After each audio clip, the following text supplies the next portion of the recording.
നമസ്കാരം, ഞാൻ ദിനേശ് സൗപർണിക.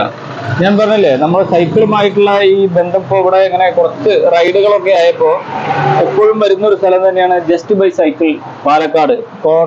നമ്മളെ കോട്ടമൈതാനിന്റെ സൈഡിൽ ജില്ലാ ആശുപത്രിക്ക് അടുത്തുള്ള ഒരു സ്ഥാപനമാണ് കേട്ടോ.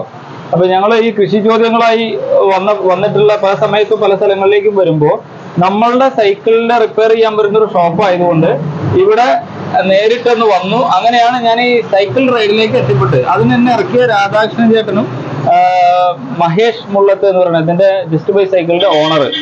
ഇന്നലത്തെ ഈ റൈഡിനൊക്കെ നേതൃത്വം കൊടുത്ത് എല്ലാ കാര്യങ്ങളും ചെയ്തു തരാൻ ഞങ്ങൾക്ക് ഉണ്ടായിരുന്നു. അപ്പൊ നമ്മളൊരു സന്തോഷം പ്രകടിപ്പിക്കുകയാണ്. അവരോടൊരു ചോദ്യം ചോദിക്കുന്നു, നമുക്കൊരു വീഡിയോ ആയി ആ സന്തോഷം പ്രകടിപ്പിക്കുന്നത് ഒരു ചെടി കൊടുത്തിട്ടാണ്. അപ്പോ മഹേഷ് മുള്ളത്ത് എന്ന് പറഞ്ഞാൽ ഇതിന്റെ ഓണർ സ്ഥലത്തില്ല. അപ്പൊ അവിടുത്തെ ജീവനക്കാരനാണ് ഒരാള്, പേര് പ്രശാന്ത്, സ്ഥലം കല്ലേപ്പുള്ളിയാണ്. അപ്പൊ ആ മഹേഷ് സാറോടുള്ള ചോദ്യമാണ് ഞാൻ ചോദിക്കുന്നത്. ഈ ചെടിയും അദ്ദേഹത്തിന് കൈമാറാൻ വേണ്ടിയിട്ട് ഞാനിപ്പോ കുറച്ചു മുന്നേ തൊട്ട് ഷോപ്പിൽ ചോദിച്ചൊരു ചോദ്യമാണ്. നമ്മളെ പാലക്കാടിന്റെ തനതായ ഒരു അരി ഇനമുണ്ട്. അതിന്റെ മഹേഷ് സാറിന് വേണ്ടിയിട്ടുള്ള ഉത്തരം പറയുക. ഏതാണ് പാലക്കാടിന്റെ തനതായ അരി ഇനം എന്ന് പറയുന്നത്? പാലക്കാടൻ മട്ട. പാലക്കാടൻ മട്ട ആണ്. Thank you sir. Thank you.